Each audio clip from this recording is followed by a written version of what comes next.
Well, good morning. Again on the Empty Skull Ranch for part 4. I didn't think there was going to be 4 parts to this video, but, well, here we are. We arrived at 4 parts. So, let's see how this guy's doing, shall we?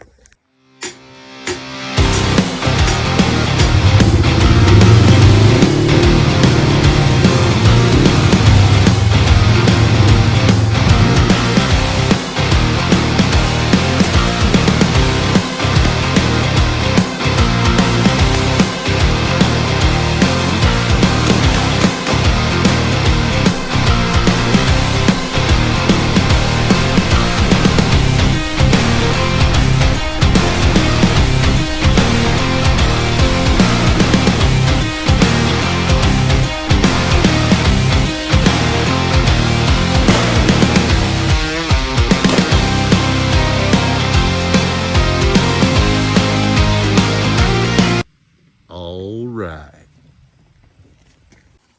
Well, let's bring the patient down, shall we? Here we have the clamped in knife. Sat like this all last night, getting it nice and cured, and it should be in there beautifully now. That wooden sock, that's going to turn into a handle today. So let's get this out of these clamps. All right, we are going to undo without further ado. All right, let's get these guys out of here and take a look. So we got that stacked leather looking decent. That doesn't really look good right now, but it'll come to a head as we start grinding on the belts. So this is already quite sharp, quite sharp. This is going to serve somebody very well. Of course, the handle's going to be a lot more ergonomic by then. Ergonomic. So let's get over to the belt. So now we are going to begin sanding away the wood and the leather. The leather. Ferrari leather. So we are just going to pass it like so. Just like so for a little while. And, well, let's just get to it.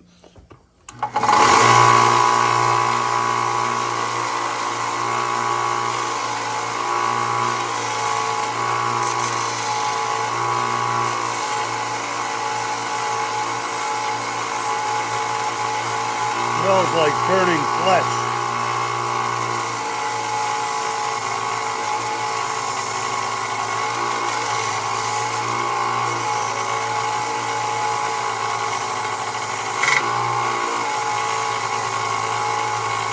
And there we go. Starting to remove layers. As we're getting closer, so you can see that nice stack type of look coming through.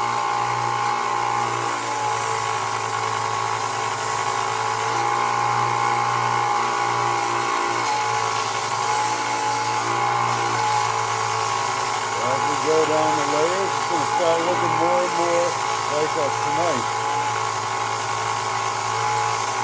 Once you get past the bulk layer right here, it starts getting to be a little bit easier going. But as you start getting through it, you really got to start paying attention.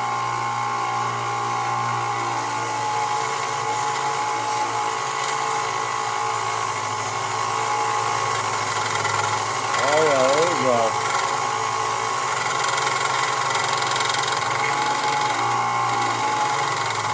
There we go.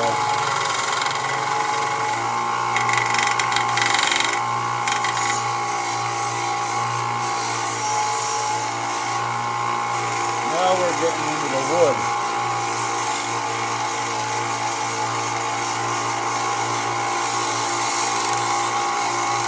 Oh yeah. Oh yeah.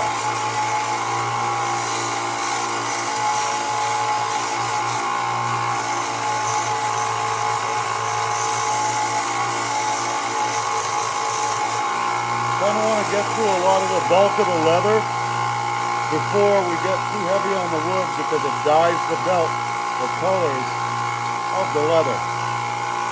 and that can transfer to the wood.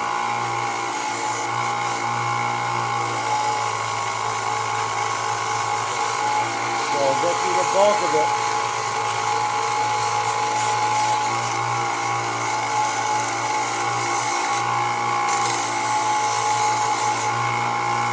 And we're just going to keep this pace going until we start seeing the handle come out of it.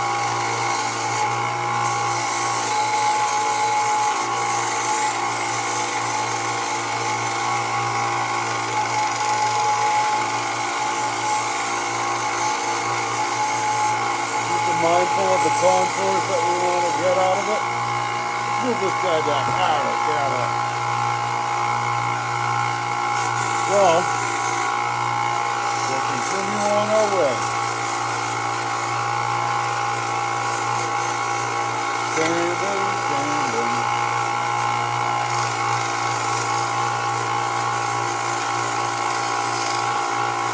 I want to have a little bit of an angle of the angle on that. So we're going to start forming our handle here.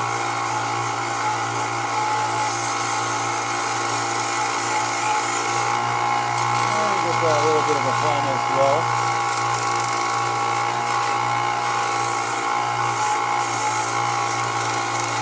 With a nice fresh felt on it, it sure does cut nice. Sure does like the cut. So, as you can see, it's starting to look a little bit more like your traditional Bowie knife. I'm going to continue shaping away at this. I don't want this to get too long, but we'll be right back. Had a little bit of a blunder happen, so I'm going to get a little bit of this epoxy mixed up, and I will show you exactly what it is. Right here got a little sand happy, and it went through a bit on one of the voids. So, just going to fill her up.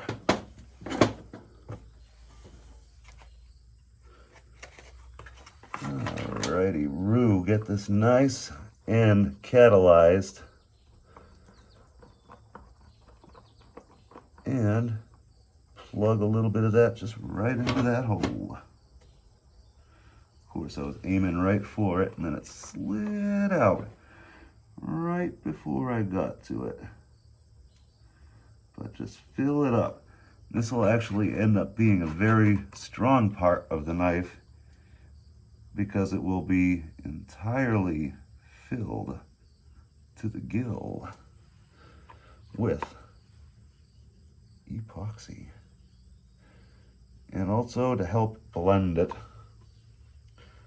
I throw in a little bit of my old buddy, Mr. Sawdust. Ding-a-da-dee, da-da-da-da-da-da-da, dee-dee-dee-dee. Anyway, enough of that. But fill that hole right in.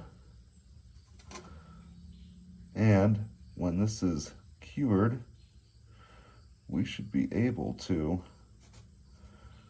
sand right over that and have very little interference related to it.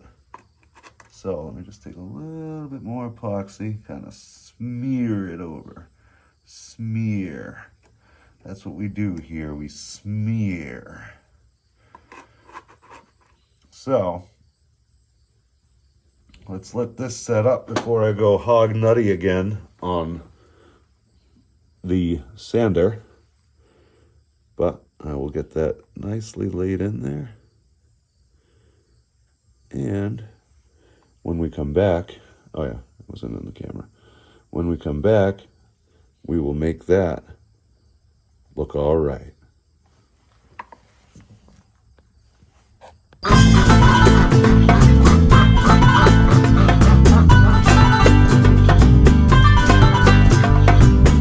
I like to include a lot of the little missteps in the videos because I feel it's a crucial part of the video. After all, we're all human, we all make mistakes. So oftentimes videos won't show you the mistakes, but the beautiful finished product at the end. And I think that's a crucial misstep in the production because you're going to encounter problems along the way, and I want to try to show you a couple ways to kind of work around them, because you can always work around it. There's always a fix. So that little hole in the handle is probably going to be just a minor little bump in the way, and like I said, it's going to actually be another anchor point for the handle now, because it goes straight through and straight adhered to the metal. So that's that. And then yesterday's blunder with the forgetting to stack the leather after the hilt plate or gird went in place. So I like to include a little bit of that stuff so I can show you guys a little bit of a workaround on it. Just, you know, couple little steps here and there. So back to the project. Well, here we are again. Looks like that cured up a little bit. That's a lot of focus. There we go. A little bit. She's still a little bit soft. You can see all the epoxy from last night. But mostly cured up. So let's get it back on the belt and see if we can get a little bit of shaping done. Alrighty. We could also put on a new belt to ensure, but you know what? I don't want it to cut through all the wood around it too fast and then create another hole. So we're going to keep this belt that we've been using on here. It's been doing pretty good, and it's at the point now where it doesn't cut too aggressively. So, without further ado, Just gonna lightly hit it.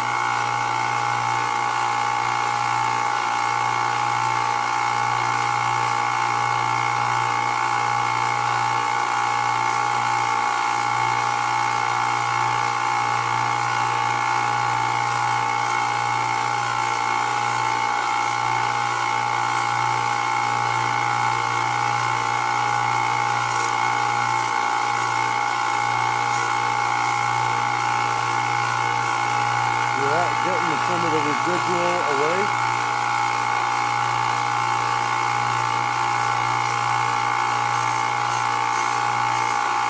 Also shape the pommel while we're at it.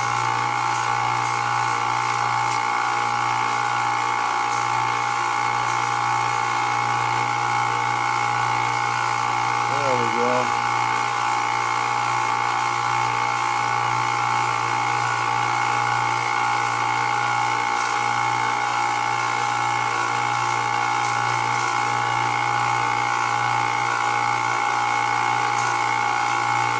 Definitely don't want to incur any more of these mishaps, so just going to be real careful.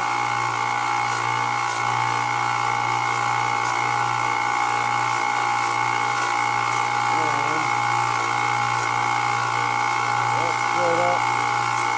That goes there.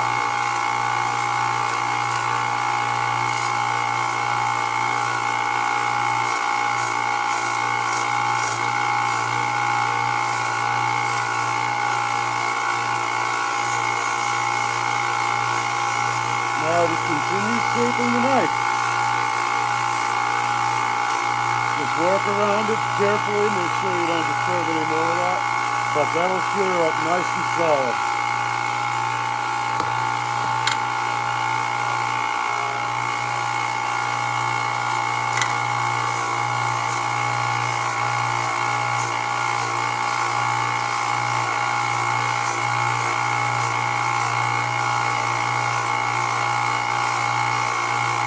At this point of the build, it's all about the little details.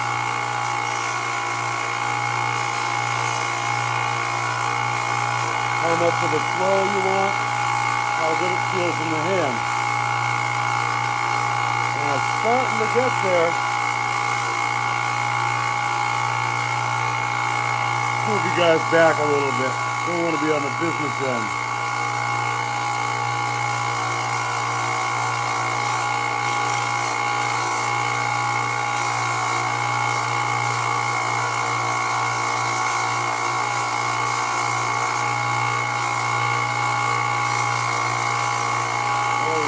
Scrape her up nicely.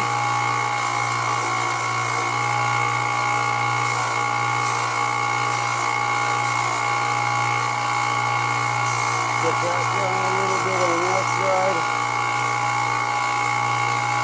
You know, not going for perfection here, but we're going to get rid of all these little things.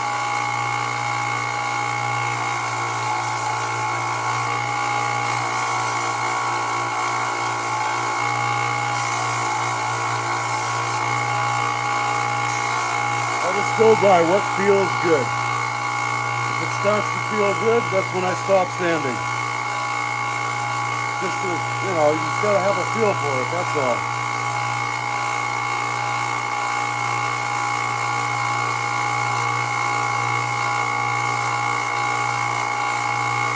There's the part I think needs attention, I'll try to go over it. But by and large, I feel like she's almost done. Just a couple little touch-ups. Feels good. Alright, I'll see you guys with the linseed oil. Final part here, before we linseed oil, hit it with some 220 grit sandpaper. Give it that final rub down. I've already been going at it for a little bit on here, but it just gives it that smooth look. It knocks down some of those rough lines that the machine creates, and it gives it just a softer type of feel to the wood. Obviously, sanding will do that, and kind of a Captain Obvious moment. But nonetheless, figured I'd include it because it's part of the build. So here we go. I'm just going to finish sanding it down a little bit. So you can see it's already starting to smooth out a little bit. Right now it's feeling real good in the hand. Also, the hand sanding is what really brings out some of the figure in the wood that you haven't seen when you were blasting it with the machine. There's no substitute for the hand feel at the very end to tune up all those little various anomalies. So you can't feel the anomalies on a machine like you can with your own fingers.